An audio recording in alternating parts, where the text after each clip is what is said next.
Hi, I'm Mark Smith with Family Tree Counseling Associates. This week, our topic for our weekly email newsletter is counterdependency. All the staff here who contribute content to our newsletter are going to be either blogging, podcasting, or making videos about the subject of counterdependency. So, my presentation is going to be called Counterdependency, a Manly Dysfunction. And the reason I focus on men is, in my opinion, this condition affects approximately 65 to 70% of all men in our culture, and as many as 25 to 30% of women. A man who grows up to be a counterdependent grew up in a home where the parents, due to either some kind of dysfunction or addiction or mental health issue or early death of a parent, they just weren't able to provide that little boy enough security, enough direction, enough nurturing.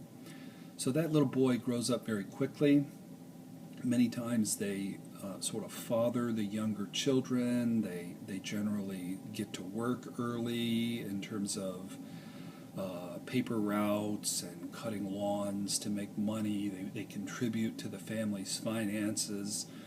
They might be the emotional caretaker of a mother. They're the little man of the home. They sort of don't get their full childhood experience.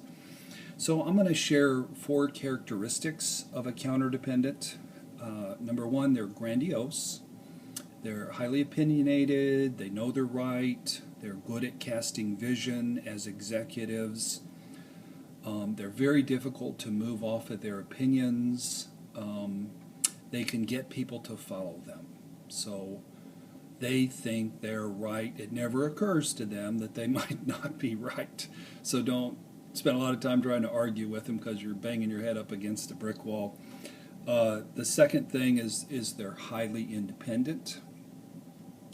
They're not enough in touch with their humanity, their limitations. They aren't in touch with their emotional neediness. All of their emotional neediness sort of gets funneled into sexuality. So if they're having sex regularly and they're making money, they're happy campers. You know, you're not going to hear too many complaints out of them. But they tend to work for themselves or start their own businesses because they don't want to be dependent upon a boss. They want to be the man. They're the man. So the third thing is a 3-parter, and it's being oblivious by nature, being self-absorbed, and being addictive, either workaholic and or sexually addicted in some fashion, and or addicted to alcohol, and or addicted to food. Any one of those 4 tend to be really strong addictive patterns. And then the last thing is they tend to be pretty controlling. They have high control needs. They felt out of control as children, and they design their adult lives so that they don't have to feel that awful panic of feeling out of control. So they're constantly arranging their lives and their work and their relationships so that they are in control.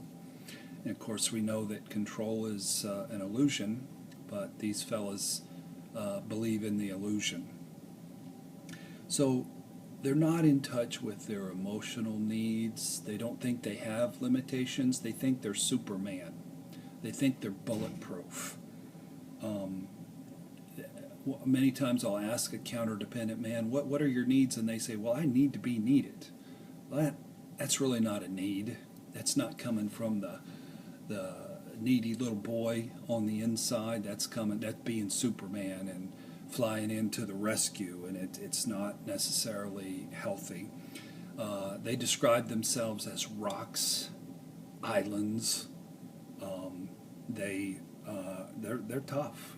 They're tough guys with thick skins who carry a lot of people on their back. One fellow described himself, he's the center pole of his business, which I would submit to you isn't a very good business model. The wife of a counter-dependent is usually depressed because she isn't getting enough attention. She's very lonely, and she doesn't have much power or influence with her counter-dependent husband. He doesn't hear her. He doesn't listen. He doesn't really respect her. Counter-dependents make great military leaders. They make great captains of business. They make great quarterbacks. They make great football coaches. They're just not great in the long run at being husbands or fathers. Many counterdependents think they're great fathers because they show up to all the kids' sports and they might even coach, but they don't know how to talk to their kids and they don't know how to listen.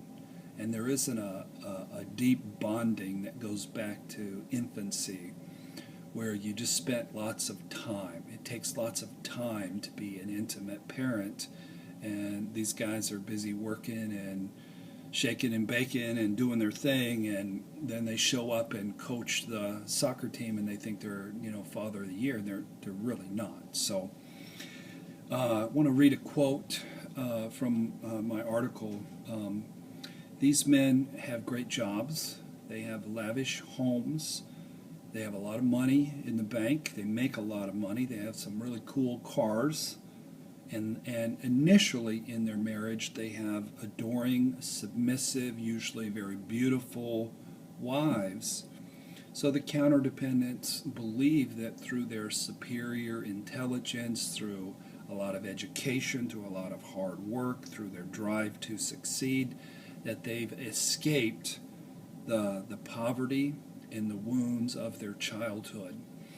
In the movie The Firm, I know that's a ways back, but Tom Cruise plays this attorney, and he was abandoned by his father, and his mother had man after man in the trailer park home.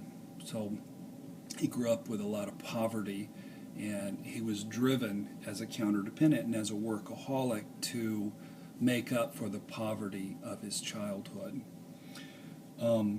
So they believe that through hard work and their intelligence and their just being them, that they can overcome and be better than their father.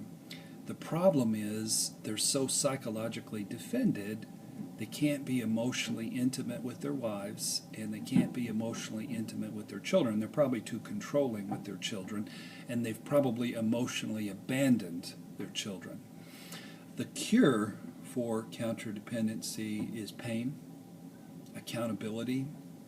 The example that I give a lot is every spring break I would take my family to Myrtle Beach, and as we would drive, we would get to like North Carolina, and there were tunnels through the mountains.